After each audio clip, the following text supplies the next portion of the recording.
Olha só, quero falar com você sobre a vitória de Cristo na cruz. Nós estamos na semana da Páscoa. Quem estava aqui domingo no Teatro de Páscoa? Foi uma grande bênção domingo aqui. E você que não veio, venha no próximo domingo, que eu vou explicar o que a gente vai fazer no próximo domingo aqui na nossa igreja. Então olha só, o que foi a cruz? A cruz de Cristo, a cruz que o Senhor Jesus carregou por nós. Primeiro, foi um lugar de sofrimento.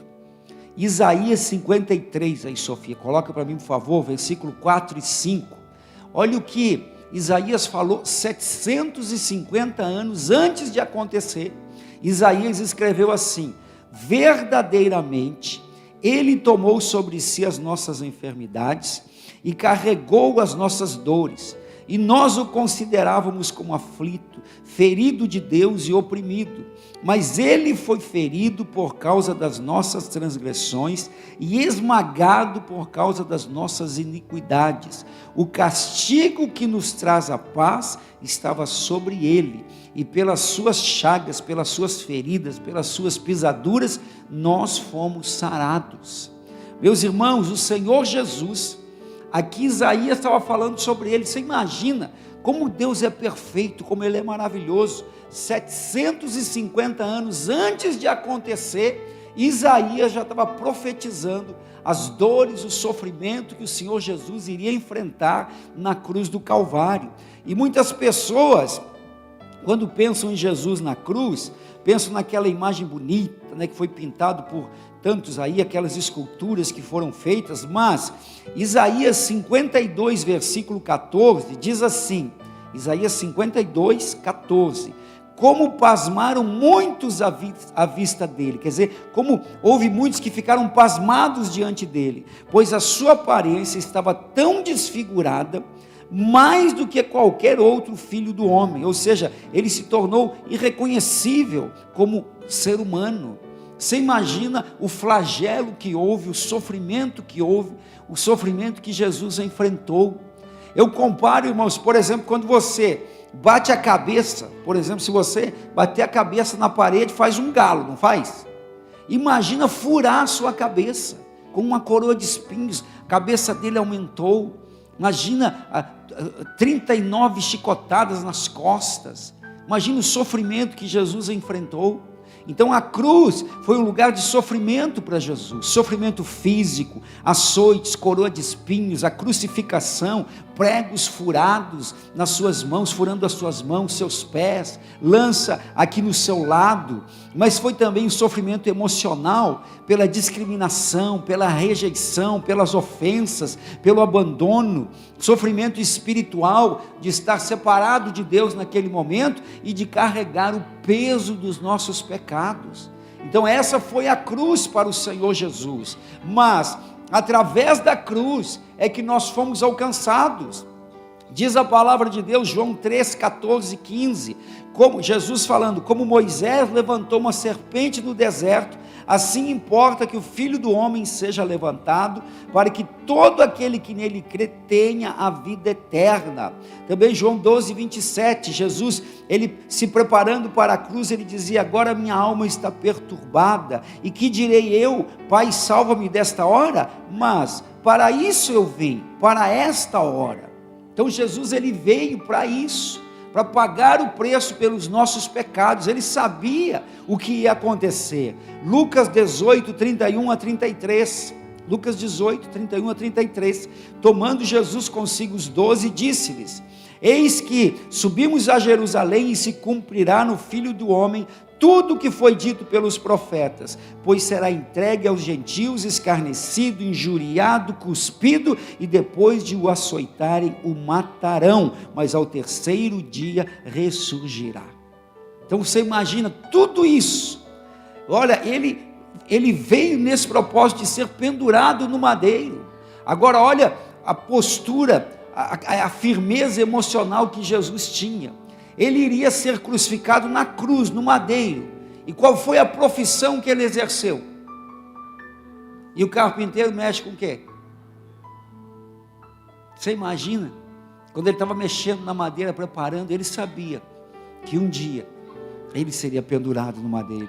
A cruz para Jesus foi um lugar de sofrimento, foi um lugar também de maldição, porque Gálatas 3, 13 a 14, na lei judaica já dizia isso, mas Gálatas 3, 13 a 14 diz assim: Cristo nos resgatou da maldição da lei, fazendo-se maldição por nós, porque está escrito: maldito todo aquele que for pendurado num madeiro, porque ele passou por isso, para que a bênção de Abraão chegasse aos gentios por Jesus Cristo, e para que pela fé nós recebamos a promessa do Espírito Santo.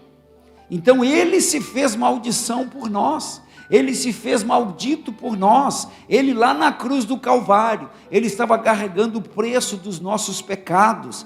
O que mais é a cruz? É lugar de vitória sobre o diabo, porque quando Jesus estava lá, pagando o preço, é como se tivesse uma promissória contra nós.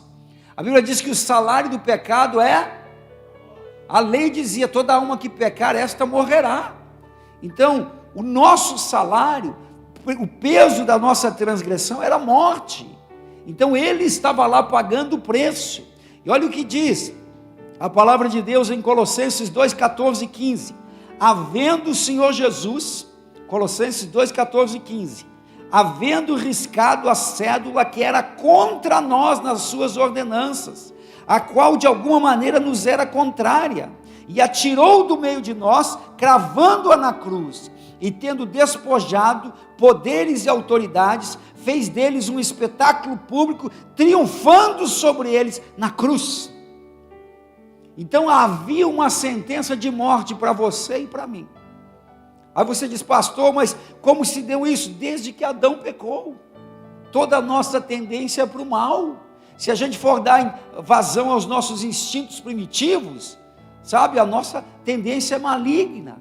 Mas Jesus lá na cruz do Calvário, ele pegou essa cédula que era contra nós, e diz aqui o texto, que ele nos resgatou, ele riscou essa cédula, não há mais nada contra você, portanto agora nenhuma condenação há para os que estão em Cristo, que não andam segundo a carne, mas andam segundo o Espírito. Não há mais condenação para você, nem para mim, por nossos méritos, por nossa obra, não, pela obra dele na cruz do Calvário. Quando nós o recebemos, o aceitamos, somos feitos filhos de Deus. Então veja, Jesus pagou o preço para nos dar vitória sobre o diabo. Ele triunfou sobre os demônios lá na cruz. Foi a vitória de Jesus sobre Satanás. 1 João 3,8: para isto se manifestou o Filho de Deus, para desfazer as obras do diabo.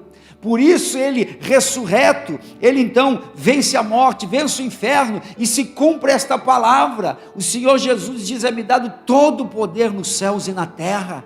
Ele nos dá poder, autoridade para pisar serpentes, escorpiões, toda obra do mal, e nada nos fará dano algum. Apocalipse 12, 10 e 11 diz que lá, quando vier o Senhor Jesus na glória, olha a declaração que é feita: e ouvi uma grande voz do céu que dizia, Apocalipse 12, 10 e 11: agora chegada está a salvação, e a força e o reino do nosso Deus, e o poder do seu Cristo, pois já o acusador de nossos irmãos é derrubado, o qual diante do nosso Deus os acusava de dia e de noite. O que o diabo faz? De dia e de noite ele fica nos acusando, de dia e de noite ele fica nos caluniando, mas aqui ele é vencido. E como ele é vencido, diz o texto na sequência: e eles o venceram pelo sangue do Cordeiro e pela palavra do seu testemunho, e não amaram a sua vida até a morte. É através do sangue de Jesus que nós vencemos toda a obra de Satanás, todo o poder das trevas. Pode aplaudir o Senhor. Através do sangue do Senhor Jesus, lá na cruz, nós tivemos vitória sobre a morte. 1 Coríntios 15, 55 em diante diz assim: onde está, ó morte, o teu aguilhão? Onde está o inferno, a tua vitória? A morte e o inferno não tem mais vitória sobre nós. Se tinham, era só até Jesus ter vindo. Depois de Jesus, nós vencemos, porque ele venceu. O aguilhão da morte é o pecado, a força do pecado é a lei, mas graças a Deus que nos dá a vitória por nosso Senhor Jesus Cristo. Ele nos dá vitória sobre a morte, sobre o inferno. Irmãos, isso é muito poderoso. É muito poderoso. Você já pensou? Jesus, Ele conquistou, Ele venceu, e Ele transfere essa vitória para a gente. Por quê? Porque Ele morreu em nosso lugar, Ele pagou o preço, Ele nos dá vitória sobre o pecado. Gálatas 2:20, diz assim: já estou crucificado com Cristo, e vivo, não mais eu, mas Cristo vive em mim, e a vida que agora vivo na carne, vivo-a pela fé no Filho de Deus, o qual me amou e se entregou a si mesmo por mim. Então veja, o nosso velho homem, a velha mulher, está ali crucificado na cruz, vencido, mas nós em Cristo, nós ressuscitamos, nova criatura. Gálatas 6,14, mas longe de mim gloriar-me, a não ser na cruz de nosso Senhor Jesus Cristo, pela qual o mundo está crucificado para mim e eu para o mundo. Não vivemos mais para esse mundo, nós vivemos para o Senhor Jesus. Por isso que quando nós recebemos Jesus, quando nós descemos as águas do batismo, aliás, o batismo nas águas, às vezes a gente não valoriza tanto, mas olha só o que diz, Romanos 6, versículo 3 a 6, não sei se vocês estão dando conta de tanto versículo, hein? Hoje é a escola bíblica aqui. Romanos 6, 3 a 6, às vezes a gente não valoriza tanto o batismo, mas olha o simbolismo do batismo nas águas. Ou não sabeis que todos quantos fomos batizados em Cristo Jesus, fomos batizados na sua morte? De sorte que fomos sepultados com Ele pelo batismo na morte, para que, como Cristo foi ressurreto dentre os mortos, pela glória do Pai, assim andemos nós também em novidade de vida. Porque se fomos plantados juntamente com Ele na semelhança da sua morte, também o seremos na da sua ressurreição. Sabendo isso, que o nosso velho homem foi com Ele crucificado, para que o corpo do pecado seja desfeito, para que não sirvamos mais ao pecado. Então o batismo, irmão, simbolicamente, nas águas do batismo, são sepultados os nossos pecados, e quando a gente sai da água, a gente sai dali uma nova criatura, regenerado pelo poder do Espírito Santo. Olha a importância do batismo nas águas. Quem já é batizado nas águas aí? Se você não é ainda, meu Deus do céu, no final do culto vem falar comigo, que nós já vamos marcar o seu batismo. Olha a importância do batismo, e a referência do batismo com a cruz, com a morte e ressurreição. A cruz é lugar de reconciliação, Colossenses 1, 20 e 21, e que havendo por ele feito a paz, pelo sangue de sua cruz, Colossenses 1, 20 e 21, por meio dele reconciliasse consigo mesmo todas as coisas, tanto as que estão na terra como as que estão nos céus. E a vocês também, que noutro tempo eram estranhos e inimigos no entendimento pelas vossas obras más, agora contudo vos reconciliou. A cruz nos reconcilia com o Pai, a cruz traz reconciliação, nós somos pregadores da reconciliação. Por isso que você e eu não podemos permitir que a salvação ela termine na gente. O que Deus fez na nossa vida é transferível, a gente tem que transferir para as pessoas, a gente tem que procurar reconciliar as pessoas com Deus. Religião vem disso, de religar o homem a Deus. Por isso que não podemos nos envergonhar do Evangelho de Cristo, porque é o poder de Deus para a salvação de todo aquele que nele crer. Irmãos, eu não me envergonho, eu testemunho, eu falo de Jesus, onde eu vou, onde eu tenho acesso, inclusive na vida pública. Você pergunte às pessoas que andam comigo aí, onde eu vou. Essa semana fizemos um roteiro lá no norte do estado, visitamos prefeito de Joinville, prefeito de Araquari, estivemos também em Jaraguá do Sul, visitando vereadores, todos os lugares. Hoje fui visitar o comandante-geral do Corpo de Bombeiro. Pergunte a quem está comigo, pastor Jorge, em todos os lugares, o que a gente faz? O que a gente faz, Everton? Ao final da reunião com eles, a gente ora. Irmãos, eu fui lá no Tribunal de Justiça, no Ministério Público, no Tribunal de Contas, em todos os lugares, no gabinete dos deputados, governador, olha, A gente sempre fala de Jesus, testemunha e ora pelas pessoas. Então eu digo para você, querido, não te envergonhe do Evangelho de Cristo. Onde você for, fale de Jesus. Eu não estou falando para você virar um crente chato, que tem crente chato por aí, tem ou não tem? Tem, né? Graças a Deus não é aquele do espelho, é outro, não é você não. Crente chato é aquele que fica toda hora pegando no pé das pessoas, que é legalista, fica acusando as pessoas. Não. Quem é que faz a obra? Quem é que convence as pessoas? É você? Sou eu? É o Espírito Santo. A gente lança a semente e quem age é o Espírito Santo. Mas saiba disso, nós temos o ministério da reconciliação. É trazer as pessoas para Jesus, é falar do amor de Deus, é orar pelas pessoas. Ninguém pode resistir à nossa oração, sabe?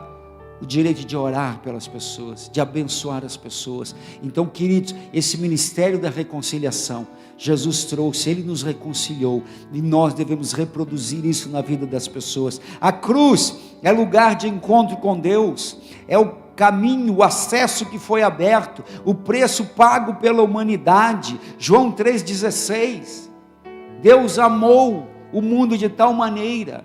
Veja que Deus não amou a gente agora que a gente é salvo, Ele amou lá, quando a gente estava no mundo perdido. Por isso que não fica bem para nós, irmãos, como cristãos, ficar muitas vezes criticando e apontando o dedo para os outros, porque um dia você estava lá também, sim ou não?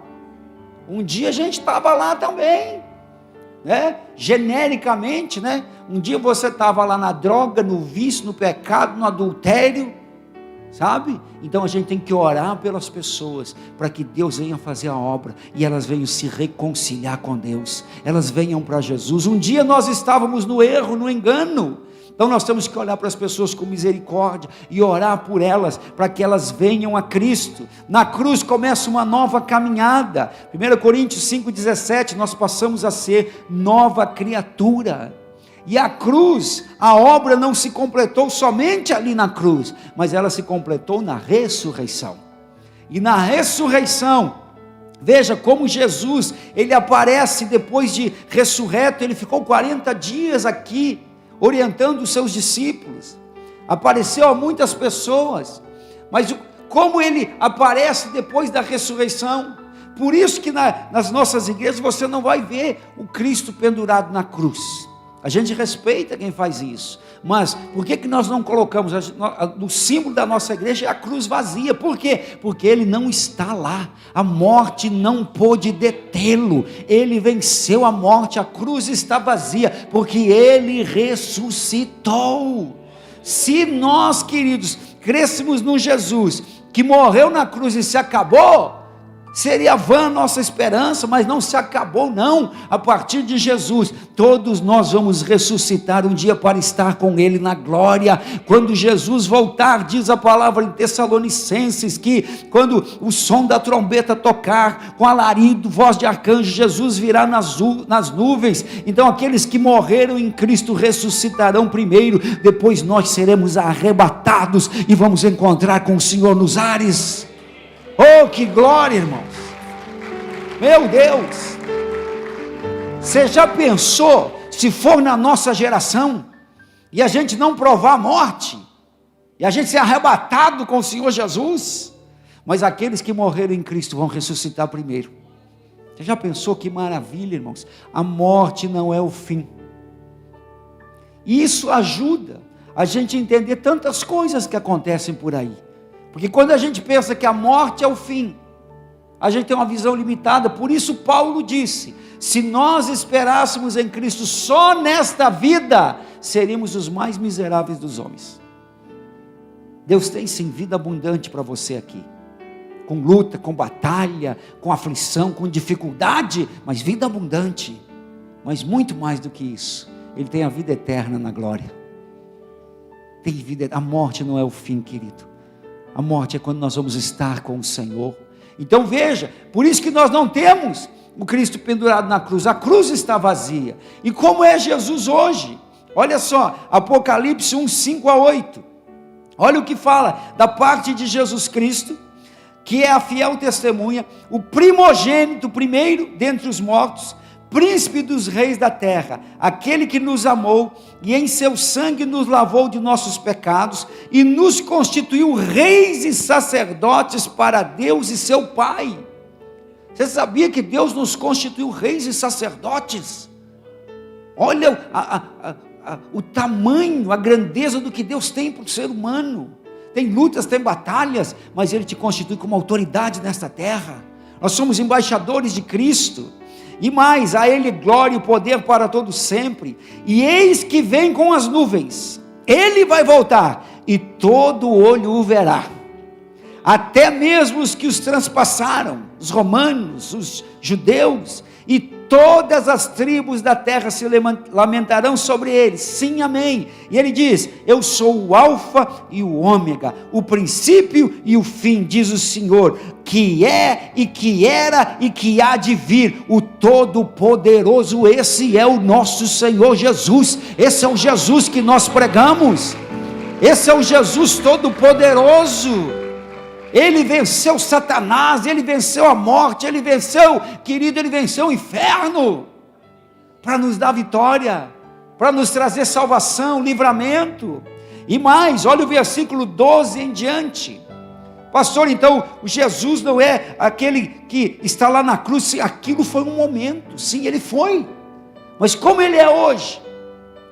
Apocalipse 1:12, quando João viu, e virei-me para ver quem falava comigo, e virando-me, preste atenção agora, vi 7 castiçais de ouro, e do meio dos 7 castiçais, um semelhante ao Filho do Homem, vestido até os pés de uma roupa comprida, e cingido pelos peitos com um cinto de ouro. Você consegue imaginar isso? Olha a visão, como estava Jesus, uma roupa comprida até os pés, cingido, rodeado seu peito com um cinto de ouro, sua cabeça e seus cabelos brancos como lã branca como a neve, os olhos como chamas de fogo, os seus pés semelhantes a latão reluzente, como se tivessem sido refinados numa fornalha, a sua voz como a voz de muitas águas. Você consegue imaginar isso? Como fosse, sei lá, as cataratas do Iguaçu. Quem já foi lá? Quem já foi? Aquele som daquelas águas, assim o som da voz do Senhor. Olha, a sua voz como a voz de muitas águas, e seus pés, seus olhos, e ele tinha na sua destra 7 estrelas, e da sua boca saiu uma espada aguda de 2 fios, o seu rosto era como o sol, quando na sua força resplandece. Veja, como o sol, o seu rosto, resplandecendo na sua força. E quando João ouviu, caiu aos seus pés como morto, e ele pôs sobre mim a sua destra, a sua mão direita, dizendo: não temas, eu sou o primeiro e o último, o que vivo. Fui morto, mas eis que estou vivo para todo sempre, amém, e tenho as chaves da morte e do inferno. Esse é o nosso Jesus, esse é o Rei dos reis, o Senhor dos senhores. Na sexta-feira da paixão, quem sabe Satanás e os demônios estivessem em festa, dizendo: acabei, matei, já era. Mas Jesus ali enfrentando tudo. Mas chegou o domingo pela manhã, chegou o domingo da ressurreição, onde ele pisou na cabeça de Satanás, ele venceu a morte, ele venceu o inferno, ele se levantou, ele vive e ele reina para todo sempre. Esse é o nosso Jesus. É esse Jesus maravilhoso que nós pregamos, que nós ministramos, que nós ensinamos, que nós cremos na igreja do Evangelho Quadrangular. Esse é o Senhor Jesus. Sabe, é Ele que tem todo o poder, não é o demônio, não é a enfermidade, não, quem tem todo o poder nos céus e na terra é Jesus Cristo, Senhor. Não há outro nome dado entre os homens, pelo qual importa que nós tenhamos salvação. Ele é o caminho, Ele é a verdade, Ele é a vida. Essa é a boa nova. O nosso destino era o inferno, mas Deus enviou Jesus, Ele abriu o caminho para que nós pudéssemos herdar a vida eterna e um dia estar nos céus, na glória com Ele. Amém, Jesus? Então quero te convidar para ficar em pé, e nós vamos orar agora a esse Jesus todo-poderoso, a esse Jesus maravilhoso. Por isso eu quero pedir você para vir aqui à frente, diante do altar. Sai do seu lugar, vem para cá, nós vamos juntos aqui, diante do altar, fazer a nossa oração. juntos aqui diante do altar, vamos colocar diante de Deus as nossas necessidades, os nossos pedidos, aqui diante do altar. Vamos pedir ao Senhor que nos dê direção, que nos dê sabedoria. Ele é o Todo-Poderoso, não há impossível para Deus. Eu tenho certeza que durante esta palavra, o Espírito Santo foi ativando a fé no seu coração. Você pode ter entrado aqui triste, desanimado, carregado de problema, de dificuldade, de luta, mas querido, coloca diante do altar, entrega nas mãos do Senhor Jesus. Ele tem todo o poder, Ele tem a resposta para as tuas inquietações, Ele tem a resposta para os teus sonhos, para os teus projetos, Ele tem a direção que te falta, Ele tem a sabedoria que você precisa. Por isso nos colocamos agora diante dEle, por isso nós vamos orar a um Deus que responde, sabe, não é uma estátua de uma pessoa que tem mãos mas não toca, tem boca mas não fala, não, é o Senhor Jesus que é vivo, que reina.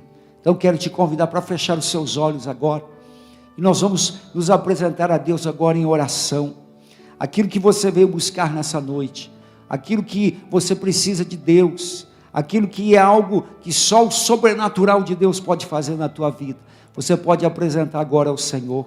Então quero que você feche seus olhos, levanta as suas mãos, e nós vamos juntos orar, vamos juntos pedir essa direção, esse poder de Deus. Aquilo que aos nossos olhos parece impossível, para Deus não há impossível. Às vezes é algo na tua família, na tua casa, às vezes é algo nas tuas finanças, às vezes é algo na tua própria saúde, sabe? E Deus pode operar, Deus pode tocar. Às vezes é algo na tua saúde emocional. Quantas pessoas hoje que são vitimadas por estresse, por ansiedade, por depressão. Quantas pessoas que muitas vezes estão criando doenças psicossomáticas. Querido, aquieta o teu coração. Ô irmão, aquieta o teu coração. Deus está aqui para te abençoar. O Senhor Jesus está aqui. Às vezes uma obra maligna que fizeram na tua vida, saiba que não há nada maior do que o poder de Deus. Nada maior do que o poder de Deus. Ele tem todo o poder nos céus e na terra. Então feche seus olhos, levante as suas mãos, e nós vamos orar agora. E à medida que o pastor vai orando, você vai orando também, vai abrindo a sua boca, vai orando, vai pedindo, vai falando. Esquece a pessoa do seu lado. Nós estamos na igreja, na casa do Pai. Vamos orar então. Pai, em nome do Senhor Jesus, nos colocamos diante de Ti, Senhor, nesta noite. Espírito Santo de Deus, Pai, a Tua palavra diz, Senhor Jesus, Tu disseste, onde estiverem 2 ou 3 reunidos em meu nome, eu estou. Tu não disseste eu estarei, Tu disseste no presente, eu estou ali no meio deles. O Senhor está aqui hoje, Senhor Jesus. Tua presença aqui é real, verdadeira. Pai, vem com Teu poder agora, vem tocar na vida dos Teus filhos, Senhor. Oh Pai, para que eles tenham uma experiência contigo, para que eles possam, Senhor, não só ouvir falar, mas andar contigo e entender e receber tudo que o Senhor tem para as nossas vidas. Vem agora com Teu poder, Pai, vem agora com Tua unção, vem fortalecer aquele que está fraco, vem alegrar aquele que está triste, Senhor. Pai, nós abrimos o nosso coração, estamos na Tua casa, Senhor, dependemos de Ti, da Tua direção, Pai. Oh Pai, se o Senhor não for conosco, a nossa jornada não será bem sucedida. Nós dependemos de Ti, Senhor, do Teu amor, da Tua presença, da Tua força, da Tua unção sobre nós. Vem Espírito de Deus agora sobre este irmão, esta irmã. Vem, Senhor, sobre a vida desta pessoa que está passando por momentos difíceis, essa pessoa que precisa tomar decisões, atitudes. Meu Deus, aquilo que homem nenhum pode fazer, que o Senhor realize na vida desta pessoa. Olha, meu Deus, para o desejo do coração dos Teus filhos. Perdoa, Senhor, as nossas falhas, nossas limitações. Nós reconhecemos a obra redentora na cruz do Calvário, no poder do sangue de Jesus. Nós repreendemos toda ação do maligno, toda obra das trevas contra este homem, contra esta mulher, toda maquinação de Satanás, toda obra da inveja, do olho gordo, em o nome do Senhor Jesus, nós paralisamos agora. Nós ordenamos que sejam queimadas, lançadas nos abismos, toda obra do mal, toda palavra proferida contra este homem, esta mulher, que trouxe mágoa, meu Deus, que trouxe, meu Deus, amargura ao coração, meu Deus, agora nós anulamos, nós arrancamos pela raiz todo o mal, em nome de Jesus. Espírito Santo de Deus, vem com teu poder, vem com teu poder, vem com teu poder. Oh querido, abre a tua boca, receba do Espírito Santo agora, receba poder do Espírito Santo, receba,